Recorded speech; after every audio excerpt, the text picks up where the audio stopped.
आपका सोना बांट देंगे, पीएम मोदी ने कांग्रेस के घोषणा पत्र पर साधा निशाना। राहुल और ओवैसी ने दिया ये जवाब। प्रधानमंत्री नरेंद्र मोदी ने रविवार को राजस्थान के बांसवाड़ा में एक रैली को संबोधित करते हुए कांग्रेस पर निशाना साधा। इस रैली में पीएम मोदी ने कहा कि अगर कांग्रेस सत्ता में आई तो वह लोगों की संपत्ति घुसपैठियों और ज्यादा बच्चे वाले लोगों में वितरित कर देगी। उन्होंने कहा कि पूर्व प्रधानमंत्री मनमोहन सिंह ने कहा था कि देश की संपत्ति का पहला अधिकार मुसलमानों का है। इसका मतलब ये संपत्ति जमा कर किसे बांटेंगे? जिनके अधिक बच्चे हैं। ये संपत्ति उनको बांटेंगे कि आपकी मेहनत की कमाई घुसपैठियों को दी जाएगी? क्या आपको ये मंजूर है?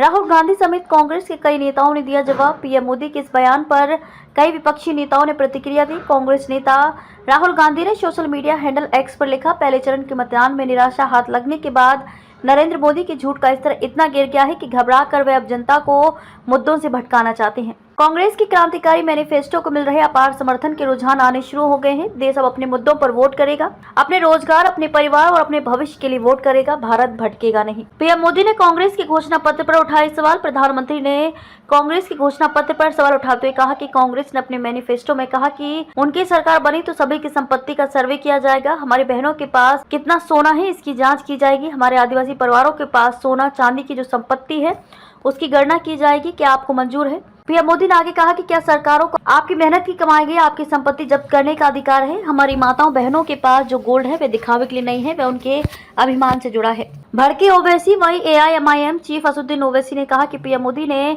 एक्स पर लिखा, पीएम मोदी ने आज मुसलमानों को घुसपैठिए बुलाया और कहा कि उनके ज्यादा बच्चे होते हैं। 2002 से लेकर अब तक मोदी की बस एक ही गारंटी रही है, भारत के मुसलमानों को गालियां दो और वोट बटोरो।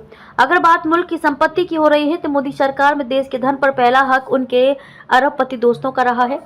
भारत के 1% लोग आज देश का 40% धन खा गए। आम हिंदुओं को मुसलमानों का डर दिखाया जा रहा है, पर सच तो यही है कि आपके पैसों से कोई और अमीर हो रहा है।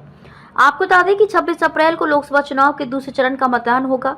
पहले चरण का मतदान 19 अप्रैल को हो चुका है। दूसरे चरण की 88 लोकसभा सीटों पर कुल 1206 प्रत्याशी मैदान में हैं। केरल की सभी 20 लोकसभा सीटों पर इसी चरण में मतदान हो जाएगा। कर्नाटक की 14 और राजस्थान की 13 लोकसभा सीटों पर भी मतदान होगा।